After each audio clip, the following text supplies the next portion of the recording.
country rather than our government. The top priorities for our country are very clear. Number one is law and order. We need to get back our country, we need to get safe again. But also, this is not just at the level of muggings, but also at the level of companies. If people don't feel safe investing their money here, and that includes ourselves, then they don't. So law and order is critical, and that runs all the way from policeman to top of the judiciary. And a lot of good strides have been made there, but they really need to be, there's still plenty of room to improve and a long distance to go. When we see quarreling in the, at the top of the police leadership, it is a source of worry. And the question is it because they don't have enough money, or is it a power question?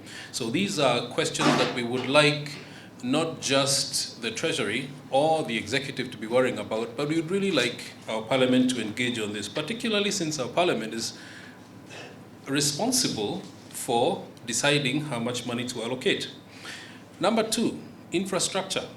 Without infrastructure, whether you're talking about delivering social services, health, water, education, or whether you are talking about building the economy, getting goods to market, improving communication across wherever it is in the country, you will not be able to succeed. Infrastructure is critical. And number three is social spending. We've seen some very interesting things come out of the new government, very impressive. It's great that we have a Madaraka Day present, for example, of free maternity care. And these are the sort of things that I would say are the responsibility of any modern government that claims to be capable of taking care of its citizens. The provision of clean drinking water, the provision of education. We have really celebrated in the past 10 years as this progressively becomes the case. But in actual fact, there are so many countries that call themselves developed where this is taken for granted, and they actually wonder, my goodness, do you mean that in poor countries, people have to pay for these things? So that's wonderful. Having said that, the structures in the new constitution were created to enable us as a country to access these things better. Devolution is one of those structures, and I think it is time, as my colleague said, that we really demonstrate our commitment to devolution. We should not be starving the counties of funds. And it is a fact. When you see Nairobi, the old Nairobi City Council, struggling, of course, mismanagement has been part of it, there's no doubt. But perhaps you're not aware that the entire budget of the Nairobi City Council last year, before the election, was equal to 20% of the budget that New York City allocated for libraries. Okay? They allocated roughly 500 shillings per Nairobi resident. That money was supposed to pay for a city mortuary, all the primary schools, city council primary schools, all the secondaries, to keep your roads clean, give you street lights, provide you with askaris, and even a Pumwani maternity and any city council dispensaries. That's what you're supposed to do with 500 shillings a year. Money is tight, and it is incumbent upon those people who are allocating money to ensure that counties are not starved of funds. Otherwise, we will fail to meet those priorities. Having said that, it's clear that there are some other things, as we've said, that should be considered in tax reform. I think in the past, we've had a tax amnesty. I think the last one was nearly 10 years ago, Michael. Why not try another one now? It's a new time, new fresh start. I think it's about time we had a new tax amnesty. You may or may not be aware that the incentives currently provided for industries, manufacturing, outside of Nairobi and Mombasa, currently stand at 150% of the investment. That amounts basically to a subsidy. In other words, you're able to write off the entire investment and another 50% on top. That's wonderful. That's great. But if your priority is infrastructure, then why don't you have similar incentives for people who are able to come and build dams, private investors who will build dams, who will build bridges, who will build roads, who will build power projects, who are providing other forms of infrastructure, for example, in telecommunications. The number of incentives available for that, specialized incentives for that kind of investment are very limited. In so many middle-income countries, the build, operate, and transfer model is one of the most popular models for providing infrastructure. That means you get somebody to come and say, tell him, just build that thing, whatever it is, power station, use it, make money for yourself. When you're done, you hand it over to us. That's what we mean by build, operate, transfer. No special incentives for that. Right now, apparently, the oil and gas available all the way along the eastern seaboard from Mozambique to southern Sudan, some people estimate, and I don't know how true this is, but they estimate that it is equivalent to what is sitting in the Middle East right now. If you look at the tax incentives provided for investors in the oil and gas sector, they are very ordinary. You get tax write-offs of 20% for capital expenditure, for example. No major investment incentives. And these are things that we would really like those who are thinking about how to allocate incentives to think about.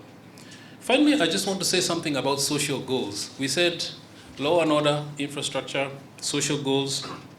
You may or may not be aware, but in our current laws, when you take your money, for example, you're a very devout Christian, you take money to your church and pay it in, and you get a receipt.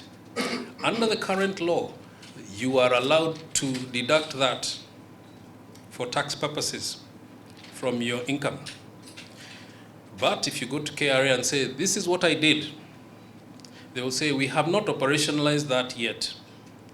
Now I think about the changes, the wonderful changes. We are hearing about maternity hospitals being free, and at the same time, there is a worry. When you turn up there may not be any charges, but there may not be any service because there is a real problem with funding in those hospitals. If you don't believe me, just visit Pumwani Maternity. They are short of cash. What if we operationalized it now and said, if you take your money to Pumwani, if you take a donation there, if you take whatever it is, rest assured, this year, starting immediately, we will operationalize and we will give you that tax deduction. This is the sort of thing that we are really hoping to hear and to see coming out of both the executive and of Parliament in the next few days. So thank you very much for listening to me, ladies and gentlemen.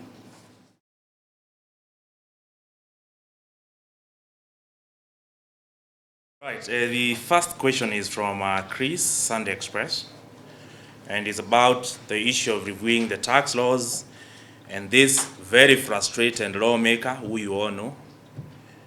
Actually, I want to say that that man is very frustrated. That is very true, Chris. But as I have said before, in fact, that kind of thinking, in all seriousness, actually amounts to a criminal thinking, in all fairness. Because if you exempt people from paying taxes, anybody earning less than 50,000, essentially what you are doing is that you want to cripple government. It's like a coup. It's no difference with a military coup. Parliament denying government its only key source of revenue because they want to be paying 300,000 shillings more for lounging in Parliament. And you guys, they have thrown you out of their canteen now, I see, so that they can be, you don't take them when they drink and pass time at the canteen. I think it is extremely irresponsible for anybody to imagine, and even for the Speaker of the National Assembly, to allow a member of Parliament to sort of even, bring that kind of thought, and which I think is criminal in nature. Just imagine that we have the biggest labor force in the public service in this country, the teachers. How many teachers earn more than 50,000 shillings? How many policemen, 90,000, 100,000 of them earn more than 50,000 shillings? In fact, even senior people in government are earning below 50,000 shillings. That means then, if you exempt those people from paying taxes, pay as you earn alone, and corporation tax accounts for almost 40% of government revenue. Then, if you are saying that about 70% of the working population in this country are earning less than 50,000, therefore, you're denying the government close to even 30% of what they're entitled to. And that, in a way, you're crippling the government operations, you're killing this economy, and it is very responsible for that frustrated member of parliament to think so. Well, there is no really criminal culpability to hold him or to take him to court, but in the court of public opinion, that guy should be stoned, in my view. Second question is KRA not enough correction, not efficient in its correction, and therefore do we need to restructure? Yes, this is really a question that we have always asked, but you would appreciate, give to them where they deserve. For the last 10 years, KRA has transformed from almost a police outfit to sort of like semi-professional body at the moment, but there's still a lot that they need to do. There is need to introduce efficiency. You don't need 5,000 labor force to work for KRA to collect taxes. You could easily reduce that to 1,000, equip them with technology, let taxpayers themselves interact with the system. We've seen how M-Pesa has transformed things as Safaricom through creativity and innovation. There's no reason absolutely why KRA should not partner with such organizations to make collection of taxes easy. And therefore, yes, there is need to restructure KRA, and in line with the counties, I think they need to themselves devolve, go to the counties, and that will also make their services accessible. So there's really need to restructure KRA, both the systems and the people, maybe to some extent. The next question is from Dennis, citizen. And your concern is that the counties are weak. They may not be able to absorb the finances or the funds allocated to them. And you needed me to elaborate. Yes, you have seen the drama with the governors, coming up with outrageous budgets, 24 billion for Mombasa. He has a shortfall 14 billion because he has only 10 billion. How on earth he expects to raise 14 billion that tells the kind of inefficiency you have. But the real truth is that the Transition Authority, which is charged with the responsibility to have prepared for the governors to settle in, did not have enough time and resources to do that. For example, every county is required to have a county treasury, okay? Equipped with professionals, people who are accountants or lawyers, or in all sectors. And therefore, you expect that it will take probably another 2 years even to get the right people to fill in those positions, and for these counties to be able to absorb the budget, to comply with the public procurement laws. And I would expect that by the end of the year, you will find that two things are likely to happen, that either most of the counties will be sitting with a lot of money and not absorbed. Two, some of them, because they have already demonstrated that they are strong-ended, might end up in jail because they will have flouted all the procurement rules and spent all the money in scandalous deals. So that is the likely scenario that is going to evolve. And if you see the conduct of some of the governors, clearly they do not have capacity, they do not have the necessary people behind them to give them the requisite support in absorbing those finances. The third question, I missed the name of the person, but it's about capital gains and how much we might be losing. If you really want to know that we are losing a lot of money from capital gains, then you go and queue at the land registry, okay, or the registrar of companies to see, or you check at the KRA the amount of traffic, people paying stamp duty for either transfer of shares or land. There's a lot of transactions that are happening, privately and quietly. Just to give you a very simple example of how much money we are losing in this country from capital gains. And I will mention the taxpayer or the company because it's in the public domain. When Kensel, within a day, cut a deal to change from Kensel to Celtel, you media people remember what happened at our hotel. One party sitting in a room and the next party in the next room. And within few hours, Vivendi of France transferred their shareholding in Kensel then for a couple of billions at the time, and a deal was cut immediately to sell that to another waiting person in another room. And the gain in itself was 4 billion shillings. But because this was privately held shares, they were not traded shares, or the owners were not the business of trading in shares, there was no tax. So easily, you lost 30% on the 4 billion shilling. This is only one account. You look at what is happening with the people who have given the rights to explore oil, the scandals that you people highlighted last year. A lot of private trading is happening, people selling those rights. But because they are capital in nature, and it's a lot of money, and those are Kenyan resources, and most of these companies are offshore companies, they are not paying any taxes because there's no capital gain. So really, I won't estimate, I may not have the numbers, but reintroduction of capital gains would easily net a substantial amount of the revenue gap that the government is facing at the moment. And there is absolutely no justification why anybody who has a capital resource, if I'm selling my house for 30 million shillings, there's absolutely no reason why I should not pay taxes when I'm asking someone buying brand in Kibera to pay taxes through VAT. So it's a lot of money that can be raised out of that.